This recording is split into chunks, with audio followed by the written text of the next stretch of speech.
Hello everyone, welcome to Kanika commerce academy. हम कर रहे थे प्रीवियस ईयर पेपर सॉल्व किसका, ऑडिट ऑफिसर का, जब पीपीएससी ने लिया था। अब तो हमारे पी ट्रिपल एस पी लेगी। तो ठीक है, हम जो इसका पार्ट बी है उसका हम फ्री कोर्स चला रहे हैं रोज़ रात को 10 बजे। आप हमें लाइव में आकर ज्वाइन कर सकते हैं, फ्री बैच का फ़ायदा ले सकते हैं। ठीक है, और उसके अलावा आप अगर आपको कोई भी नोटिफिकेशन चाहिए तो आप कनिका कॉमर्स एकेडमी वाला टेलीग्राम चैनल क्या कर सकते हैं, ज्वाइन कर सकते हैं। चलिए, हमने 70 क्वेश्चंस कर लिए थे प्रीवियस ईयर पर। मैं 2 पार्ट ऑलरेडी अपलोड कर चुकी हूँ। आज हमारा क्या है, 3rd पार्ट है। 70 तक हमने कर लिए थे। आज हम स्टार्ट करेंगे 71 से। चलिए स्टार्ट करते हैं। ये लीजिए, the reference date is 1 July 2017। Sum of 1 lakh was borrowed on 1 जनवरी 2015। 1 जनवरी 2015 को 1 लाख उधार लिया गया 16% compound interest with half yearly rest. If you are to settle the load on 1 July 2017, what would be the amount that is payable. अब compound interest की बात करी गई है। कंपाउंड इंटरेस्ट का फॉर्मूला क्या होता है मेरे पास, ये पी मतलब मेरा प्रिंसिपल अमाउंट, आर मेरा रेट, और एन मेरा क्या हो गया, नंबर ऑफ द ईयर्स हो गया। अब उन्होंने क्या, हाफ ईयरली मतलब 6 मंथ करके साल में 2 बार पे करने हैं। ठीक है, पूरे साल का एक बार नहीं, 6 मंथ का हाफ ईयरली पे करके चलना है। अब 1 जनवरी 2015 को लिया। 1 जनवरी 2015 से लेकर 31 दिसंबर 2015 तक क्या करा, पूरा का पूरा यूज़ करा, मतलब 1 साल ये वाला हो गया। ठीक है, 1 साल में कितने हाफ ईयरली हो गए, 2 हाफ ईयरली हो गए। उसके बाद 1 जनवरी 2016 से लेकर 31 दिसंबर 2016 तक भी पूरा यूज़ करा, क्योंकि हमने 2015 में क्या करा, इसको बाय करा और रेफरेंस डेट हम 2017 ले रहे हैं।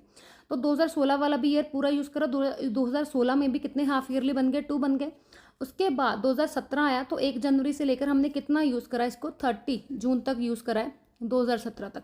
1 जुलाई को तो हमने रेफरेंस डेट ले लिया, तो 6 महीने ये बन गए, मतलब एक हाफ ईयरली 6 महीने का क्या बन गया, एक हाफ ईयरली ये बन गया, मतलब टोटल कितने हाफ ईयरली बन गए, 5 बन गए। ठीक है, अब इसको फॉर्मूले में पुट करना स्टार्ट करते हैं। अब इसको फॉर्मूले में पुट करते हैं। तो कंपाउंड इंटरेस्ट क्या बोल रहा है, जो मेरा प्रिंसिपल अमाउंट है, प्रिंसिपल अमाउंट मेरा कितना है, 1 लाख है। ठीक है, 1 प्लस रेट मेरा कितना है। अभी रेट ध्यान से देखिए, रेट मेरा टोटल 60% पर एनम है, पूरे साल का है। उन्होंने हाफ ईयरली बोला है, हाफ ईयरली मतलब वो कितना हो जाएगा, 8 हो जाएगा। और ये नंबर ऑफ ईयर्स हमने कितने लगाए, निकाले हैं 5। तो ठीक है, ऑप्शन नंबर 1 के साथ हम चले जाएंगे फिर। ठीक है, क्वेश्चन नंबर 72 के साथ चलते हैं।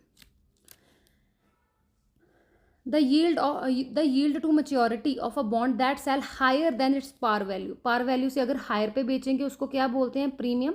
उससे लेस पे बेचेंगे तो क्या बोलते हैं, उसको डिस्काउंट बोलते हैं। मतलब पार वैल्यू मतलब अगर कोई चीज़ 10 की, आप उसको क्या कर रहे हो, 12 पे बेच रहे हो, तो 2 रुपया क्या हो गया, प्रीमियम हो गया, मतलब पार से एक्सेस पे जाके बेच रहे हो। ठीक है, कोई भी कहते हैं यील्ड टू मैच्योरिटी है, उसको हायर देन अ पार वैल्यू क्या करा गया है, उसको सोल्ड करा गया है, तो क्या होगा, तो उसका जो कूपन रेट ऑफ इंटरेस्ट होगा वो क्या होगा, लोअर होगा, ऑप्शन नंबर सी। अब मेरा यील्ड टू मैच्योरिटी क्या होता है, मेरा इंटरनल रेट ऑफ रिटर्न होता है that equate all future cash flows of a bond to its government to its a current price. तो ये मेरा क्या होता है, इंटरनल रेट ऑफ इंटरेस्ट तो इंटरनल रेट ऑफ रिटर्न होता है, जो क्या करके चलता है, इक्वेट करके चलता है जो भी फ्यूचर का कैश फ्लो होना होता है बॉन्ड का एट अ करंट प्राइस। तो बेसिकली गवर्नमेंट इशू करके चलती है बॉन्ड को। ठीक है, और इसमें कूपन रेट की बात करी गई है। कूपन रेट मेरा क्या होता है, एक एनुअल इंटरेस्ट रेट होता है, जो पेड किसके द्वारा किया जाता है, बॉन्ड इशूअर के द्वारा। जो पेड किसके द्वारा किया जाता है, बॉन्ड इशूअर के द्वारा। ठीक है, किसको दिया जाता है, बॉन्ड होल्डर को दिया जाता है। ठीक है, बॉन्ड होल्डर को दिया जाता है। Question number 73। A company sell product with a 6 month warranty. उसने कंपनी है वो प्रोडक्ट बेच रही है 6 महीने की वारंटी के साथ, और free replacement against a manufacturing defect. अगर आप क्या करो, उसमें मैन्युफैक्चरिंग डिफेक्ट आ गया तो फ्री रिप्लेसमेंट करके देगा। ठीक है, तो इसमें से सबसे एप्रोप्रिएट ट्रीटमेंट कौन सा है, मैंने ये बता के चलना है। ठीक है, अब based on sales made within 6 month. ठीक है, prior to balance sheet date estimate the number of warranty replacement that may have to be made and make a provision in the account for the replacement cost। सही है, सही तो बोल रहे हैं वो चीज़। अगर आपने 6 महीने वाला वो ले रहे हो, 6 महीने की सेल के बेस पे ले रहे हो, ठीक है, तो बैलेंस शीट बनाने से पहले आप क्या करके चलो, उसका प्रोविजन रेडी करके चलो रिप्लेसमेंट कॉस्ट के लिए। ठीक है, तो ऑप्शन नंबर ए तो मेरे को सही लग रहा है। उसके बाद बी सी डी देख लेते हैं। Do not make a provision, ये तो गलत हो गया, हमें प्रोविजन तो बनानी पड़ेगी, तो ऑप्शन नंबर बी नहीं आएगा।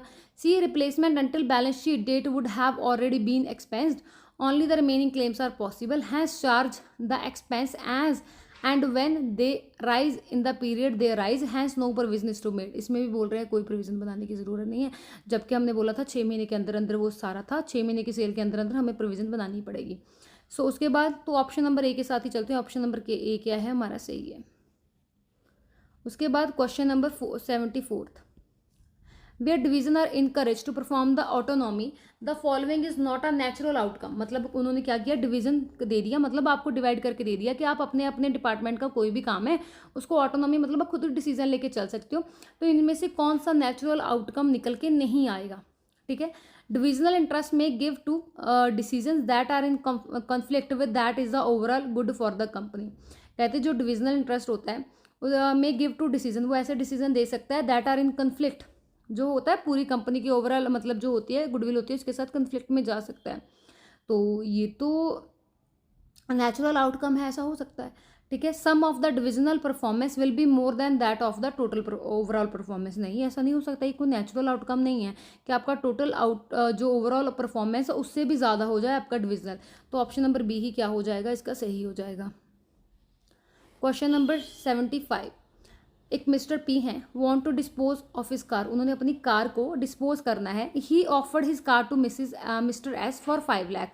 तो उन्होंने क्या करना था, डिस्पोज करना था, तो उसने अपनी कार को ऑफर करा मिस्टर एस को 5 लाख के लिए, subject to the condition that mister S acceptance should be communicated to him through an individual messenger only. But उन्होंने बोला कि जो इसकी एक्सेप्टेंस होगी वो कि एक इंडिविजुअल मैसेंजर के थ्रू से ही होगी। मिस्टर एस ने एक्सेप्ट करा द ऑफर, ठीक है, of mister P through the email only. ठीक है, next day mister S paid 5 lakh to mister P who handed over the car to mister S in the instant case. तो वो क्या हो सकता है, देखिए ना, अब इसका दो चीज़ राइज होकर चलता है। तो एक तो हम नो डाउट हमने उसको मतलब कि डिस्पोज करनी थी, 5 लाख में बेची, मैंने उसको कार हैंड ओवर कर दी, उसने मेरे को 5 लाख दे दिया, तो इस तरह से मैं बोल सकती हूँ कि मेरा कॉन्ट्रैक्ट क्या है, वैलिड है। बट एक तरह से इसमें ये भी तो देखा जाए, जब उसने एक्सेप्टेंस की बात करी थी, एक्सेप्टेंस सिर्फ और सिर्फ किसके थ्रू करना चाहता था, वो इंडिविजुअल मैसेंजर के थ्रू। ठीक है, बट उसने करी क्या है, ईमेल के थ्रू। तो इसमें ये भी आ सकता है एक्सेप्टेंस क्या है, वॉइड है। बट आंसर की के अकॉर्डिंग आपका ये वैलिड लिखा हुआ तो उसके अकॉर्डिंग चल देते हैं। मैंने आपको दोनों एस्पेक्ट क्या कर दिए, क्लियर कर दिए। Question number 76, mister A promise mister B that he will sell his horse to him for a consideration of 2 lakh rupees after the marriage ceremony of Mr. A is over, which is scheduled after 3 months। तो उन्होंने ये बोला, mister A ने mister B को promise करा कि he will sell his horse to him, वो अपना घोड़ा उसको दे देगा 2 लाख के बदले में, जब उसकी क्या हो जाएगी, जो मैरिज सेरेमनी है ए की ओवर हो जाएगी, जो कि 3 महीने के बाद शेड्यूल थी। But before his son's marriage, अपने सन की मैरिज से पहले ही मिस्टर ए ने जो घोड़ा था वो सी को दे दिया 3 लाख पे, जबकि उसने बोला था ए ने किसको देना था, बी को देना था 2 लाख में। बट ए ने क्या कर दिया, पहले ही उसको क्या कर दिया, सी को दे दिया 3 लाख पे। ठीक है, which option is available to mister B now. अब मिस्टर बी क्या कर सकता है, ठीक है, मिस्टर बी क्या कर सकता है वो देखते हैं। So mister B can claim the horse from C. अब तो उसने बेच दिया है, वो सी के पास क्यों जाएगा, गलती तो सारी की सारी ए की है, तो ए के पास जाना चाहिए। सो मिस्टर बी, तो ए ऑप्शन तो नहीं आएगी। Mister B can claim mister A to take back the horse from mister C and give it to him as a promise. तो मिस्टर बी बोल सकता है ऐसे कि मेरे को सी से घोड़ा वापस लेके दो। ठीक है, बट अगर वो सी से लेगा उसको 1 लाख का तो नुकसान ही हो जाएगा। Mister B can claim the excess profit of 1 lakh earned by mister A. या फिर मिस्टर बी ये भी कर सकता है, जो मिस्टर ए ने 2 लाख मेरे उसको देना था, 3 लाख में मतलब 1 लाख एक्स्ट्रा दे के जो प्रॉफिट कमाया वो उसको दे दे। या फिर mister B can claim damages due to the sale of the horse by mister A to C. D option सबसे सूटेबल है कि मिस्टर बी क्या कर सकता है, सारे डैमेजेस को क्लेम करके चल सकता है, क्योंकि मिस्टर ए ने उसको प्रॉमिस किया था, बट उसने वो प्रॉमिस ब्रेक करके वो सी को बेच दिया। अब क्या पता ए के प्रॉमिस के बाद बी ने किसी को प्रॉमिस कर दिया हो कि मैं आपको ये दे दूंगा समथिंग, कुछ बी ने किसी के साथ डील कर ली हो, तो बी का तो डैमेज हो गया ना। डी ऑप्शन क्या है, सबसे ज़्यादा सूटेबल है। क्वेश्चन नंबर क्या चलते हैं 77 पे। As per the provision of company act 2013, company shall reopen its books of account and recast its financial statement if ordered by tribunal of the application made by some authority in his regard, which among the following is not a proper authority to apply the tribunal for the above purpose। अब बोल रहे हैं 2013 का जो company act है उसमें बताया गया है कंपनी रीओपन कर सकती है अपनी बुक्स को, रिकास्ट कर सकती है अपनी फाइनेंशियल स्टेटमेंट को अगर ऑर्डर पास कर दिया जाए ट्रिब्यूनल के द्वारा, क्योंकि किसी अथॉरिटी ने किसी न क्या करा होगा, एप्लीकेशन दी होगी। तो इनमें से नीचे वालों में से कौन सी अथॉरिटी है जो ये काम नहीं कर सकती है? ठीक है, तो देखो, सेंट्रल गवर्नमेंट भी कर सकती है, CSR कमेटी भी कर सकती है, सिक्योरिटी एक्सचेंज बोर्ड भी कर सकता है, बट जो इनकम टैक्स अथॉरिटी है वो नहीं कर सकती। तो option number C. Question number चलते हैं 78 की तरफ। हाँ, क्वेश्चन नंबर चलते हैं 78 की तरफ। एक पार्टनरशिप फर्म है विच इज नॉट रजिस्टर्ड, वो रजिस्टर्ड नहीं है, suffer from certain disabilities which among the following is not considered as a disability. अब जो ना फर्म रजिस्टर्ड नहीं होगी, अगर मान लीजिए थर्ड पार्टी इसको धोखा कर जाती है या कुछ भी सीन हो सकता है ना, तो वो सीओ नहीं करके चल सकते हैं। तो देखो इसमें क्या आ जाता है, no sue in a civil court by the firm or other को party partners against third party can be initiated. ठीक है, ये उसकी डिसेबिलिटी है, अगर वो रजिस्टर्ड नहीं है तो वो नहीं कर सकती। ठीक है, ये तो सही है मेरा। ठीक है, the right to sue or claim a set off if the value of sue exceed ₹100 in a value, तो ये भी ऑप्शन सही है। The right of third party to sue the firm or any partner, कुछ ऐसे particular cases होते हैं जिसमें वो क्या कर सकते हैं, थर्ड पार्टी मतलब कर सकती है। ठीक है, उसके बाद फोर्थ आ गया, an aggrieved partner cannot bring legal action against another partner or the firm. तो ये है कि मतलब ये उसकी डिसेबिलिटी में नहीं काउंट होता है कि वो मतलब कि एग्रीव्ड पार्टी कर नहीं सकती है लीगल एक्शन। कुछ ऐसे स्पेसिफिक सर्कमस्टेंसेस निकल के आ जाते हैं जिसमें वो करके चल सकती है अगर ज़्यादा ही कुछ हो गया हो तो इसके साथ चलते हैं। क्वेश्चन नंबर 79 है, मिस्टर निहार ने, एक डीलर है रेफ्रिजरेटर का, उसने 2 रेफ्रिजरेटर खरीदे, एक अपने पर्सनल यूज़ के लिए और एक रीसेल के पर्पस के लिए। बोथ द रेफ्रिजरेटर क्या हो गए, फाउंड निकले 15 डेज के बाद उसने देखा कि वो डिफेक्टिव है। Referring to the provision of the company act, अब कंपनी एक्ट 2002 ये बोलता है, क्या बोलता है वो नीचे हम देख के चलेंगे। He will be considered as consumer for both the refrigerator and thus he can claim for the damages of the refrigerator. ठीक है, तो उन्होंने क्या बोला कि वो क्या कर सकते हैं, he will be considered as a consumer, वो दोनों रेफ्रिजरेटर का कंज्यूमर माना जाएगा। ये तो गलत बात है, दोनों का कंज्यूमर तो नहीं माना जाएगा। वैसे मैं आपको बता दूं, जो कंपटीशन एक्ट है 2002 वो क्या बोल के चलता है आपका कि वो जो होगा, ही विल बी कंसिडर, ये ऑप्शन नंबर बी सही होगा, he will be considered as consumer for the refrigerator which he has purchase for personal use. जो उसने पर्सनल यूज़ के लिए खरीदा है उसके लिए सिर्फ उसको क्या माना जाएगा, कंज्यूमर माना जाएगा, क्योंकि दूसरा जो है वो तो उसने क्या करना है, रीसेल करना है। ठीक है, तो जो सिर्फ पर्सनल वाला होगा उसके डैमेजेस क्या होंगे, सिर्फ क्लेम करे जा सकते हैं। तो ऑप्शन नंबर बी आ जाएगा। Question number 80, for an individual assessee who has paid medical insurance premium of 35,000 for a non resident mother age 66 by way of an account pay cheque, the deduction available under 80D of the income tax act 1961 वो कितने rupees की है। अब जो हमारा medical insurance deduction है under section 80D वो क्या बोल के चलता है,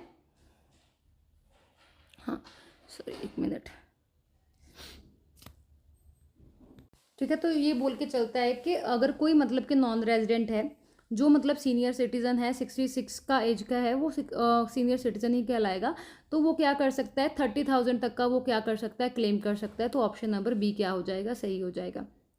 उसके बाद क्वेश्चन नंबर 81 है, अ रेजिडेंट है, इंडिविजुअल है, उसने बोरो करा है 7 lakh at the rate of 10% from a bank, क्योंकि उसने अपना घर क्या करना था, कंस्ट्रक्ट करना था। कब, 1/4/2016 को लिया। हाउस कंप्लीट हुआ जाकर 23/3, ये ना गलत प्रिंटिंग है, 2017 होगा, एक थोड़ा एक्स्ट्रा डाला हुआ है उन्होंने। ठीक है, and occupied for the own use, the amount which can be claimed at interest as interest while computing the income from the house property, तो वो कितना क्लेम करके चल सकता है, तो वो ज़्यादा से ज़्यादा कितना कर सकता है, 70,000 ही कर सकता है, लाइक 7 लाख से 10%। वैसे तो इसमें जो प्रोविज़न मिलती है वो आपको टोटल 1.5 लाख तक की मिल जाती है। ठीक है, अब 1.5 लाख में से सिर्फ उसका कितना बन रहा है, 70 का 70 बन रहा है, तो 1.5 लाख में से 70 का 70 पूरा क्लेम करा जा सकता है, तो 70,000 आ जाएगा। ठीक है, उसके बाद 82, अ मैन्युफैक्चरिंग कंपनी है as acquired a new machine, उसने 400 लाख की एक नई मशीन ली 12/3/2016 को, and put the same to use, उसने 30/3/2016 मतलब कुछ 18-19 दिन के बाद, इसको 17-18 दिन के बाद क्या कर दिया, इसको यूज़ में ले आया in its factory eight Chennai. In respect of this machinery additional depreciation allowable for accounting year 2017 तो 18 विल बी रुपीज़, वो कितनी मतलब करके चलेगा वो उन्होंने पूछा हुआ है। तो इसमें ना हमारा क्या अप्लाई होता है, section number 32 subsection 1 another subsection 2A ये अप्लाई होके चलता है मेरा। ये क्या बोल के चलता है? इनकम टैक्स का, ठीक है, ये इनकम टैक्स का है, मैं दोबारा लिख देती हूँ। ये इनकम टैक्स का है, ये बता के चलता है जो एडिशनल डेप्रिसिएशन होगी, ठीक है, वो कितनी अवेलेबल होगी, 20% की क्या होगी, अवेलेबल होगी। अगर मतलब क्या करना है, कोई भी न्यू मशीनरी एक्वायर कर रहे हैं, उसको इंस्टॉल कर रहे हैं, उसके ऊपर अब 400 है, 400 के ऊपर 400 लाख है, उसके ऊपर अगर मैं 20% निकालूं तो मेरा कितना आ जाएगा, सीधा सीधा 80 लाख आ जाएगा। बट ये जो मशीनरी है जो मेरा प्रीवियस ईयर है उसमें सिर्फ क्या करेगी, अगर हम ध्यान से देखें, इसको कैलकुलेट करके चलें, वो लेस देन 180 डेज के लिए उसको क्या करा गया है, यूज़ करा गया है, ठीक है, लेस देन 180 डेज के लिए यूज़ करा गया, क्योंकि हमने सिर्फ 17-18 दिन के लिए तो उसको यूज़ करा है, ठीक है, 17-18 दिन वाला ही वो केस आ गया ना। तो लेस देन 180 डेज में क्या करा है, यूज़ करा है। जब 180 डेज से कम का हो तो ये जो 20% वाला है ये कम होके कितना रह जाता है, 10%। अगर 20% के हिसाब से वो 80 लाख बन रहा था, 80 लाख बन रहा था, 10% के हिसाब से कितना हो गया, 40 लाख, मतलब ऑप्शन नंबर ए। उसके बाद एक beneficial circulars issued by the CBDT even if they deviate from the provision of act are binding on.